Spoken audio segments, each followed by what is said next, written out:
Xin chào các bạn, tiếp theo là món ăn thứ 8 cho đêm giao thừa tại Scandinavia.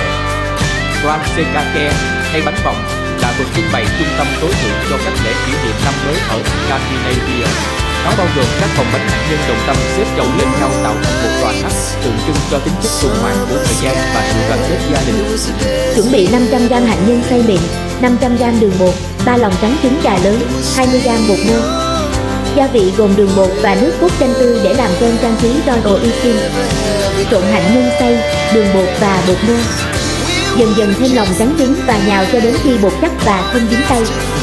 Lăn bột thành các sợi dài và đặt vào các khuôn vòng sunset đã được kết bơ, hoặc tạo hình thành các vòng tròn có kích thước giảm dần. Nướng ở nhiệt độ 180 độ C trong 15 phút cho đến khi các vòng bánh cứng lại và có màu vàng nhạt. Khi đã nguội hoàn toàn, xếp các vòng từ lớn nhất đến nhỏ nhất. Sử dụng kem đường vị chanh để vẽ các đường duy giác trên mỗi vòng bánh.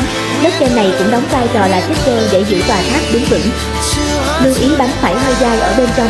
Để đạt được điều này, bạn có thể bảo quản bánh đã hoàn thành trong hộp kín cùng một lát bánh mì trắng trong 24 giờ trước khi phục vụ.